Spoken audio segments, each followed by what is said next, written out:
Hey guys, this is Andrew. It's time for the CollectionDX review, and beautiful Earth, I love you. This is CM's Corporation's Mugen Calibur Miyazawa Mokei version. Now, this version of the Mugen Calibur is made to reflect an old kit released by Gunze Sanjo, which was called the Calibur Special. This differs from the standard release of CM's Combat Calibur, because it omits the large armored set which goes around the caliber. And just to start off some of the features and accessories of this toy, you have a tiny in-scale Masaru Mugen, who in the show is voiced by a little man you may remember, Toru Furuya, who voiced Amuro Ray in Mobile Suit Gundam. I'm sure he's probably better known for Gundam than he is for this show. And Masaru is basically this show's Mr. Awesome. And he is so awesome that he can do everything from stealing an enemy's uniform and trotting around in a base like he owns the place, to seducing the female version of Rambo, and losing his memory but still managing to pilot a giant robot. And because no one else has actually seen this show besides me, I can just make up whatever the hell I want, right? So on to the main figure itself. The Mugen Calibur stands, it's about the same size as the old Takatoku toy, which many people remember in America as Autobot Roadbuster.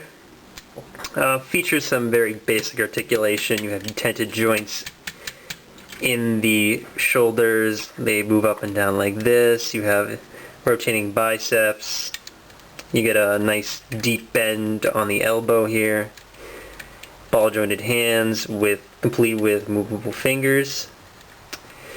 And just to go over some of his equipment, I decided to start off fully loaded so I can just strip it off and show you it bit by bit. He comes with a very, very large double-barreled cannon, and the way this cannon attaches is you just pull off the right fist and then you just put on this gun. And an interesting thing about this gun, let's see if I can get it off. There we go. Don't you fall over. Is that it actually has a little molded fist in the back, complete with fingers and everything. So, but the only way you could actually get this fist out of here is to somehow disassemble this gun. But it's a nice little piece. You see it's got a little ammo feed on the top, some vents on it, and a little basic detail. It's very, very toy-like, definitely. I'll give him his gun back, or his hand back.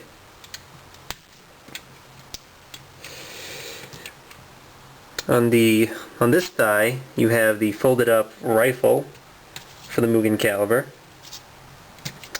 Comes off and pegs in. Oh yeah, this part on top is always going to fall off. It's very unfortunate. And basically what you do with this weapon is that you just unfold this part here. And then what we do is we take off the Calibur's flight backpack. You're going to notice that this part here is flopping around. These just peg into the sides, but for whatever reason the peg decided to break on me with this one. So this is my half-assed pin job, which is holding it on right now. So I'm just going to take off the flight backpack. In the show, this lets the Dorvac, or the Mugen Calibur, go right off into the stratosphere on the bounce. So you just remove this. Remove the top part of this rifle. And step that in there, and now we have the Mugen Calibur's nifty little, oh yeah, also you want to extend the barrel, and flip this around, and you can see you got a little AR-15 looking gun here. Fits into the hand a lot better than, say, CM Corporation's Legios toy does with its gun. So see, it's not really gonna, no, look at that, it did fall out, but kind of a cheaper accessory overall, just because of this top piece which keeps falling off. But as you can see, once you get the index finger in there, it goes in pretty well. You're not going to get a whole lot of action poses out of this guy. He's very stiff. Unfortunately, just the way his hips kind of rest against his upper body, you don't have a lot of room to move them around. I mean, he does feature slightly bendable knees, rotating knees also. And his feet do have very, very poorly articulated ball joints. I mean, you're not going to get a whole lot of play out of these joints in here. But I've seen people, what they do is they just kind of use this transformation joint right here and kind of give him a wider stance. He also does feature a waist joint, which again is impeded by much of his own bulk. And as far as how the toy feels, it's mostly plastic, with a notable exception of the thighs, which are solid die-cast. You see also the head moves. And a cool thing about this little rack on the leg here, it's just the whole thing is removable, is that each of the individual grenades are also removable, and what you can just do is take the end of the grenade, stick it into the gun, and there you go.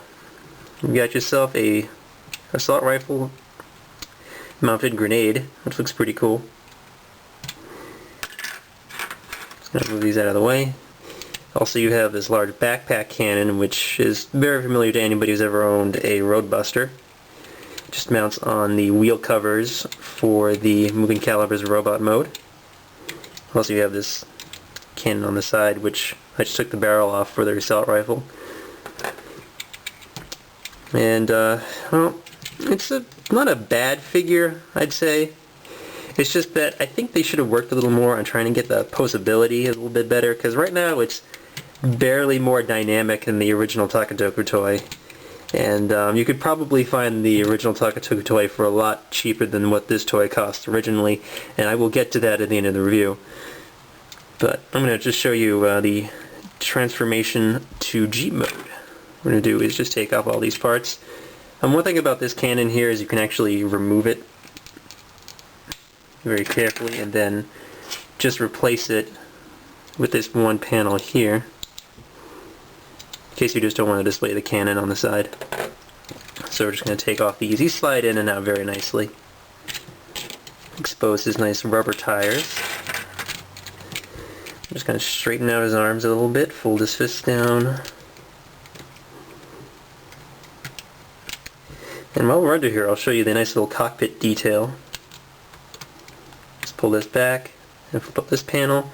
And there's Masato again, nicely seated inside the little door vac. Masato is a very finicky PVC figure. He plugs into the seat with a peg in his butt. And actually, I might end up just taking him out for the transformation, but we'll see. Okay, so first thing we want to do is we just want to fully pull these legs out like this. They are attached via two die-cast struts. Collapse the legs. And you just want to pull down this shoulder section here, and then just flip the arm right in. You can tell this was originally designed by the guys at Takatoku Toys because it looks more or less like a VF-1 Valkyrie if it turned into a Jeep. And then what we want to do is just bring up this area with the wheels attached. Bring it forward, click it in. And then what we can do is just rotate the legs up. And there is a tab here which just kind of slots over this part of the fender. And then we just kind of push the feet in. Do the same thing on the other side. Just bring the leg forward. You hear those nice detented joints that you can't really use for anything because of the way it's built, but just put that in. And then finally, just bring this back plate down. Flip up the windshield. And then flip up the seat with Masato inside. And there's also a tiny steering wheel which I just pulled up using his feet. So yeah, that is the Mugen Calibur in Jeep mode. One nice thing about this color scheme, I think, compared to the original Mugen Calibur color scheme, is that it totally hides all the orange bits in Jeep mode, making it look a little more authentic. It's a very kind of blocky looking Jeep. As you can see, you got the nice orange arms hidden on the underside. And in fact, the way this Jeep is made, it'd be really poorly suited for off-road conditions. So it's kind of a wonder if they even bother having it in Jeep mode during the show. In fact, later on, the reason they come up with that combat armor for it is just to make it more awesome and so it can fly around and not even bother with the whole Jeep mode. So what can you really do with it in Jeep mode except put all the accessories back on and make it look pretty again? Just stick on the rack again. One thing that you can do is just put the cannon back on here.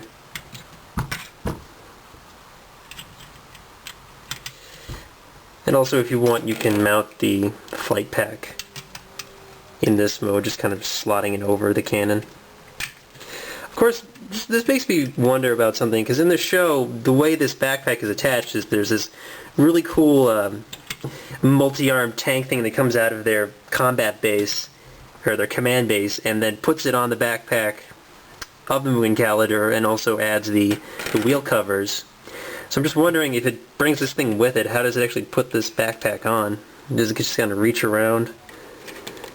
But anyway, another thing you can do is just put this gun in this slot, and then take the double-barrel gun, stick it in this slot, and of course just fold up the rifle again and reattach it right here.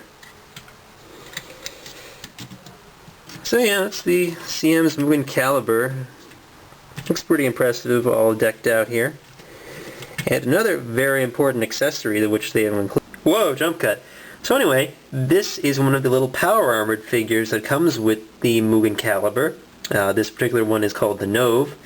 And the idea behind these guys in the show is that the show had two sponsors. Takatoku, who wanted to make transforming robots because, hey, they made a lot of money from Macross and Orgus, and Gunzei Sangyo, who wanted to make powered armored suit kits to compete with the Machining Krieger line. So what ended up happening in the show is that these guys became the default cannon fodder. They would just show up and get blown up in hilarious and elaborate ways while wielding very strange weapons. Especially this one. This kind of looks like what the 1980s thinks a digital camera might look like. But yeah, this is the Nove, who has a couple of different accessories. What you can do is just pull off the arm, right at the forearm, and then say put on this Mega Man style cannon, and also remove his optional chef hat. And it also comes with a Hulk, or Hulk. I'm not sure which one it was supposed to be. And the Hulk comes with a plunging cannon. I'm not really sure what that's for. But the way you change accessories on him is you just kind of take off his little tiny fingers. And then you just plug in a new weapon.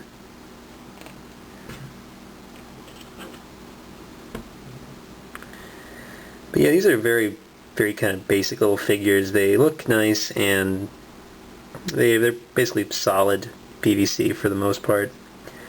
And CM's, in their infinite wisdom, has decided to release these as trading figures, and that's pretty much what they feel like. They're trading figures. But they're kind of nice on their own. The other Mugen Calibur toys come with different ones, and you can also buy them separately as those trading figures.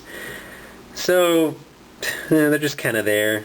They're still accessories, but unless you're a big Power Armor fan, I wouldn't go out of your way to find these things.